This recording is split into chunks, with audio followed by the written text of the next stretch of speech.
You don't get an opinion, you had to be there. You're too young to understand these games. You don't have the right context. If you spend any real time talking about games online, especially if you're under 25 or honestly under 30 at this point, you've almost definitely run into some version of this. It doesn't always come out that bluntly. Sometimes it's you just don't get it. Sometimes it's someone explaining very patiently that you only like Breath of the Wild because you only play games from the past decade and that real Zelda ended in 2000 or whatever. The exact wording shifts, but the core idea doesn't. Your opinion is incomplete or less valid or just flat out wrong, not because of anything you actually said, but because of when you were born. And what makes it stick is how casually it lands. Like, it's just accepted as part of the discussion. Like, it's understood that some people get to speak with more authority than others purely based on when they experience something. That's just elitism, plain and simple. And if I'm being honest, it's just a telltale sign of immaturity if you spend your time berating people online half your age for respectfully talking about games they like. What's interesting is that this almost never comes from nowhere. Shows up in really ordinary situations that shouldn't be controversial at all. Someone ranks their favorite game, someone says they prefer something new over something older, someone plays a classic for the first time and goes, I get why this was important, but I don't really love playing it now. None of these are outrageous takes, but those are exactly the kinds of opinions that tend to trigger the strongest reactions. You'll see it especially with certain franchises where nostalgia runs deep. Say someone's favorite Zelda game is Tears of the Kingdom, and almost immediately there's pushback. Not just, I prefer something else, but this very specific type of response that feels less like a simple disagreement and more like you're not qualified to say that. It rarely gets framed as a difference in taste, and it gets framed as a gap in understanding. Like there's something missing that would automatically change your mind if you just knew better, which is a polite way of saying you're wrong and also kind of an idiot for not seeing it. Now, it is true that you could be missing context. Maybe you haven't played all the Zelda games, but that's usually not part of these discussions. It's usually just you like a game that's newer, you're automatically wrong. I don't care about any other context in this situation. Before going further, and I always feel like I have to say this is not every older gamer. Not even close. A lot of people who grew up with older games are completely normal about it. They'll recommend things, admit when something hasn't aged well. Those conversations are the good ones because they're about sharing something instead of trying to win it. It can be genuinely interesting to hear someone from an older generation talk about what was special about that time. We weren't there, and that perspective is worth something. But there's a very specific mindset that shows up often enough to be its own thing, and it's not just appreciation for older games, but it's simply just gatekeeping. It's someone deciding that their history with something gives them authority over yours, and using that self-appointed authority to dismiss what you're saying before actually engaging with any of it. The correction almost always comes back to the same idea. You had to be there. On the surface, that kind of sounds reasonable, like someone's just pointing out that timing matters, and timing does matter. Playing something when it first releases versus playing it decades later are two different things, but the more you hear that phrase, the more you notice what it's actually doing. It's not explaining a difference in experience, it's drawing a line between people who are allowed to have real opinions and people who are seen as being outside of that. And once that line is there, the whole conversation shifts. It's no longer about whether a game is actually good or fun or interesting to play today. It becomes whether you're even in a position to say anything about it at all. I talked in a separate video about using the for its time defense for video games, and you should subscribe and check that out if you're enjoying this so far, because it goes very well with what we're getting into here. When someone says you had to be there, what they're really communicating, whether they mean to or not, is that there's a correct way to have experienced something, and if you miss that window, whatever you're feeling now doesn't fully count. The original way of encountering a game is the definitive one, and everything after it is secondary, and once you're using that assumption, you're not having a conversation anymore, it's just being condescending. I don't know if everyone is consciously trying to exclude everyone. It often comes from wanting people to understand why something felt so important, but somewhere along the way, that just tips into the assumption that if someone doesn't feel the same way, the problem must be with them. And if someone has that mindset, and they genuinely believe what they're saying, there's not really a good way to engage with them. Because if you are younger, it doesn't feel like they're asking you to understand something deeper, it just feels like you're being talked down to by someone who's decided their age gives them a ranking over you. It feels like your take is being ruled out before you even get to explain why, and even if you explain why, they'll just dismiss anything you say. It just turns into back and forth about credibility, about who knows more, who was there first, whose history earns them the right to weigh in, and none of that goes anywhere. It just creates division between people who all care about the same hobby, but are just coming from different points in time. The part that almost never gets brought up is that two people can play the exact same game and have completely different experiences with it, and that has nothing to do with intelligence, and sometimes not even when they played it, but it's just how much they appreciate certain things or what their preferences are in games. When someone sat down with a game in the late 80s or early 90s, they were playing it against a completely different backdrop. There were fewer games, fewer comparisons, fewer expectations around things like convenience or pacing. A lot of what we now point to as clear design problems weren't really seen as problems at the time, because there wasn't a long history of better alternatives to measure them against. It doesn't mean these problems problems didn't exist, it just means that they didn't register the same way, because the frame of reference hadn't been built yet. So when someone remembers those games, what they're remembering is how they felt in that moment, not how they would feel dropped into today's landscape unchanged. Now put someone next to that same game decades later, they're not playing it in the same environment. They're playing it after years of refinement that have shifted what normal feels like. Responsive controls, clear objectives, more forgiving checkpoints, cleaner menus. These are just what games are expected to have nowadays. So when an older game doesn't have those things, it can sometimes feel hard to navigate, not because the player is necessarily bad, but because the games they've played up to that point have trained them to expect something different. You can't switch off everything you've learned from years of playing games and pretend you're encountering something for the first time in a world where those standards don't exist yet. No one can do that. And before someone says I'm just making the case that all old games are rough to play now, I'm not. Some games, like I said in my previous video, are timeless. Super Mario World came out in 1990 and still plays better than most platformers released today. But if a game really only makes sense when you strip everything that came after it out of the picture, that tells you something about it. It doesn't mean the game is bad, and it absolutely means if you are looking at it from the original context, it probably was a lot more fun. And that's totally fine if you played it when it first came out and still love it today. But instead of shaming people who didn't grow up with these games that are very different from what we've got in really the past 25, 30 years, it's almost like you have to prefer these older games or else you're wrong. When the truth is there's a lot of people who still grew up during this time who still have a lot of issues with some of these classic games and even prefer a lot of newer games. A lot of people will also point to recency bias and say how you may only like something because it has shinier graphics, it's newer, it's still fresh in your mind. And recency bias does exist for some things. It's not fake, but sometimes recent improvement in games are simply better. Using some objectivity here, even if you love the original Metroid, it's hard to compare it to Super Metroid and say the movement feels better in the original Metroid, the exploration is better, the environments are better, the power-ups are better. It's extremely difficult to make these arguments on an objective level. You can still appreciate what the original did, you can even love the original, but just saying preferring anything that came after is recency bias just ignores a lot of the conversation. Asbestos may have been great for its time, but it doesn't mean I want to have it in my house today. When people shut down any arguments for newer games and use the back in my day argument, it's hard to take them seriously just for the cliche.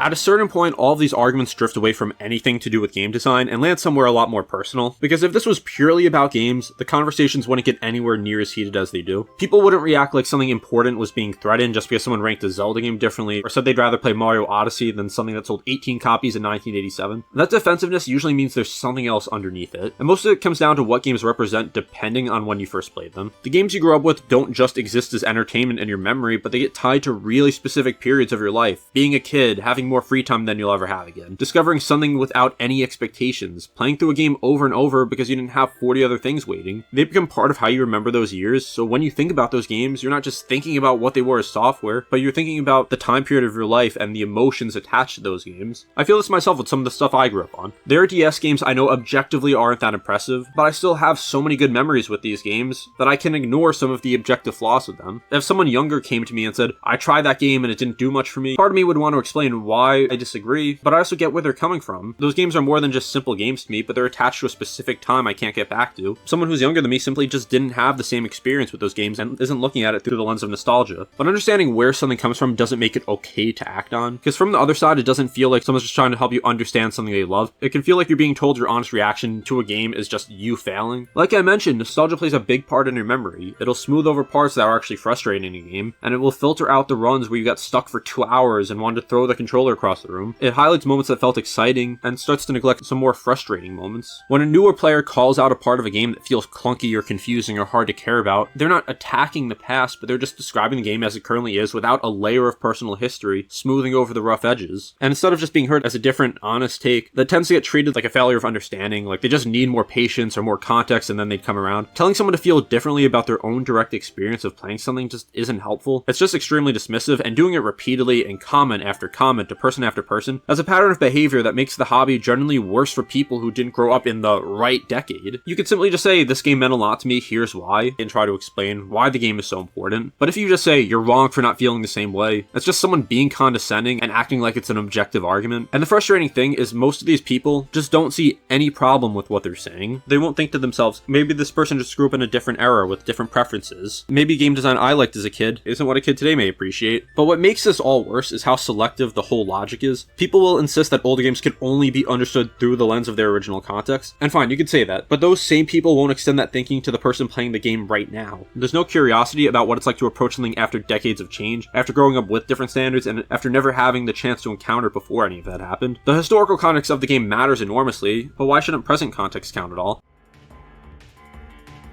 And look, I want to explain something more before it just seems like I'm just saying older gamers do this, because this does go in the other direction too. There's a version of this that younger players do constantly, and it's the mirror image of everything we've talked about. Someone says they genuinely love an older game, not out of irony, not just nostalgia, but because they find it fun and well made, and the response they get is some version of, that's just nostalgia talking, as if the only reason anyone could legitimately prefer an older game because it's simply emotional, as if it's impossible for a 1995 game to just be good. That's just as lazy as saying you had to be there. It's the same move in reverse, deciding you already know why someone feels the way they do, and using that assumption to skip past what they're actually saying. And the thing is, nostalgia is a real factor, and I've said so in this video. It's not the only factor, and defaulting to it as the full explanation for why anyone could prefer something older, and it's just disrespectful. Some older games are still better than a lot of what gets made today. Some design philosophies that were common in the 90s and 2000s produce games with a level of mechanical depth and creativity that you don't see as much now. That's a real conversation worth having, but writing it off as nostalgia every time someone brings it up is exactly as dishonest as writing off a modern preference as recency bias. The goal of this video isn't to say younger players are right and older players are wrong. Both sides do the same thing, and both are wrong, but I would say I definitely see it more from the older side. Plus, when a 15-year-old says this, it's like, whatever, it's just a kid being a kid. But when you see someone 45 or 50 years old acting like a child in the comments like this, I personally just think that's a lot worse.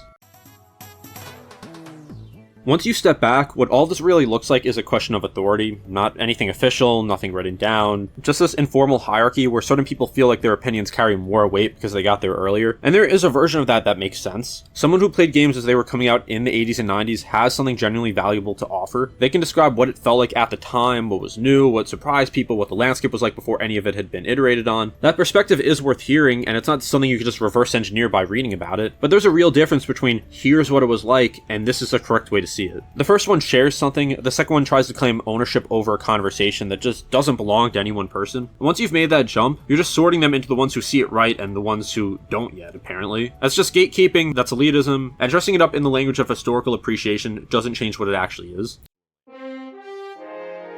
I've run into everything I've been describing plenty of times. I usually let it go because honestly, engaging with someone who's melting down because you rank their childhood game differently isn't always worth the energy, but I think it's an interesting question to ask why this happens and explaining why it's wrong. This is a topic I very rarely see discussed with actual nuance, and I wanted to just take a deeper dive into this. So I'm 23, I grew up with the DS and Wii, and those are the systems that made me actually care about games. The ones I go back to and feel at home with, the ones I'm probably more forgiving of than they necessarily deserve, and I could already feel how that shapes the way I talk about things. I know I give certain DS-era games a pass that a completely fresh pair of eyes probably wouldn't. I know someone younger than me might pick up something I love and find it slow or limited or just kind of whatever compared to what they're used to, and I don't feel the need to correct that. That's their honest take, and it counts the same as mine. In the same way they may not like a game that I grew up with, I may not like a game they grew up with. A comment I got once on a Mario ranking said something like, I don't think you should be ranking these games because you weren't around for the launch of many of them. If you were, your list would be different. The commenter wasn't disputing anything I actually said about the games. They weren't pointing to a design argument I'd gotten wrong or a title I clearly undervalued. Their whole point was that the rankings themselves were invalid, that this kind of thing should only ever be done by people who were there at the time. To have played every Mario game at launch, you need to be around 45 today, at the youngest. By that logic, if you're any younger than that, you just don't get an opinion. Gaming is a newer medium than film, but we don't tell people that they can't rank movies because they weren't alive for every one of them. The fact that someone thinks that's an acceptable thing to say to another person in a conversation about video games tells you a lot about how far this gatekeeping mentality has actually gone. What that comment is doing is applying a standard meant for historical documentation to something that was never trying to be that. I'm not reconstructing 1996 from primary sources. I'm not trying to simulate what it felt like to play Super Mario 64 in a world where 3D platformers didn't really exist yet. I'm saying I played all these games, and this is my personal opinion of which ones I enjoyed the most. The idea that that's somehow not enough, that you have to have caught something at launch or your ranking doesn't count, is a position so specific and just very strange, and it's very hard to take seriously as anything other than someone trying to protect their sense of authority. What makes it it harder to respect is how selectively it gets applied. No one shows up in the comments of a video about a game from 2019 to say, well, you didn't play this at launch in the exact cultural moment of its release, so your opinion is incomplete. That bar only appears when it's an older game. Once you notice that pattern, the whole argument just collapses. It's about making sure certain people's takes get to count and others don't, and that's just a ridiculous thing to spend energy on. That said, and I do mean this, I don't think every single person doing this is consciously trying to exclude everyone. A lot of it comes from something more understandable. Getting older, watching younger people have completely different relationships with things that shape them, and feeling some grief about the time you can't get back. You can't hand that experience to someone else, and when someone reacts to something you found formative with a completely different set of opinions, I understand how that stings. But that feeling is about you. It's not about them, it's not about anyone else. Their different reaction doesn't make your memory different, and when people start using their own sense of loss as justification to correct someone else's experience, that's where it stops being understandable and starts being a problem. You don't get to appoint yourself the authority on how other people are allowed to feel about something just because you felt it differently.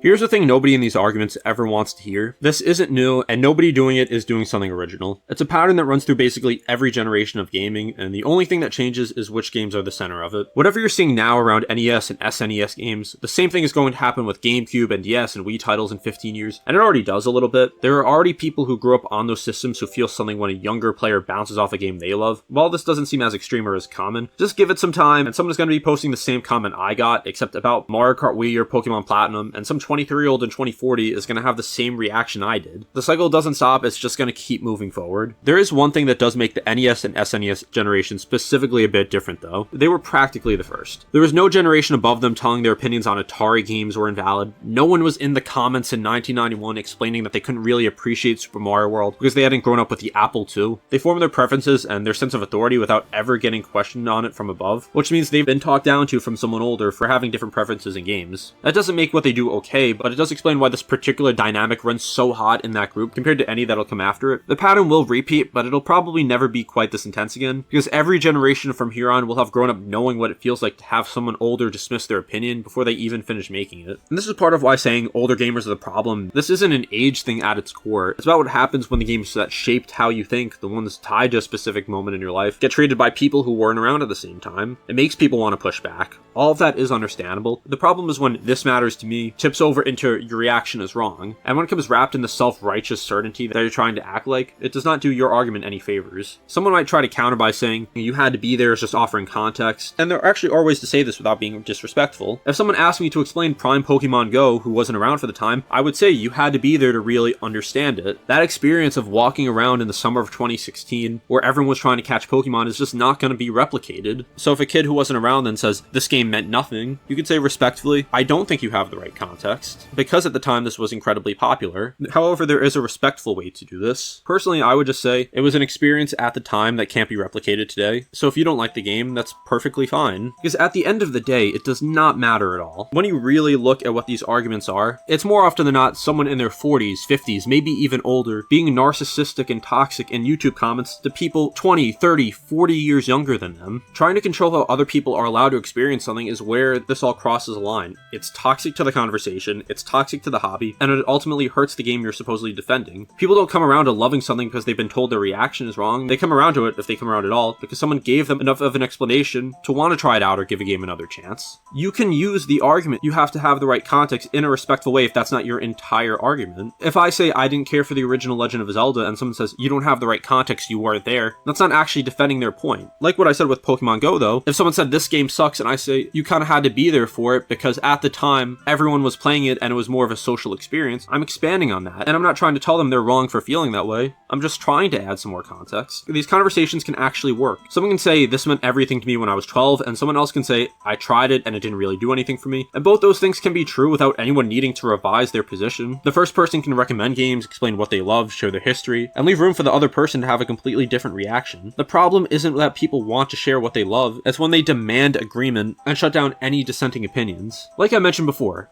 I'm 23, so I don't have the memory of playing Ocarina of Time in 1998, or what it would have meant to finish Super Metroid without a guide before the internet existed. Those are simply experiences I can't have. But I can play those games now, from where I am, and say something honest about them. That should be enough, and it is enough. And the same will be true for who's ever watching this in 15 years, feeling like they missed something by not growing up with the things I care about now. I'm already starting to see it with the generation younger than me. I started my first YouTube channel at 13 back in 2015. People 10 years younger than me are now at the age where they're forming their own opinions and getting into these conversations. They grew up with the Switch as their first console. They didn't grow up with the Wii remotes or DS cartridges or extremely limited online features. They might go back to Mario Party 8 or Mario Kart DS and not really like it. It doesn't make them wrong, they just grew up with something different. The same way I grew up with something different from the people who came before me. All generations grow up differently and end with different preferences. I may not like tank controls in the original Resident Evil game, someone may think that's the greatest thing ever. What is a problem is when people decide that their particular window of time was the right one and everyone who comes after needs to be corrected into feeling the same way. That's the thing worth pushing back on. Not loving older games, love whatever games you want, that's the entire point. But the idea that loving something gives you the right to police how everyone else is allowed to feel about it is just not valid. So if you made it to the end of this video and enjoyed, be sure to subscribe and also check out my video where I go over the For It's Time defense for video games. And if you've ever experienced something like this where you were told your opinion is wrong because you're a certain age, let me know about it in the comments. And going back to the Pokemon Go topic, because I know someone's going to try to say I'm contradicting myself, I use that as an example just because it is a multiplayer game, such a different example that truly does deserve more context. But if someone goes to it today and doesn't enjoy it, why should I expect them to like that game? The whole point is you play games for yourself and enjoy what you want to enjoy. So again, thank you for watching, and I'll see you next time.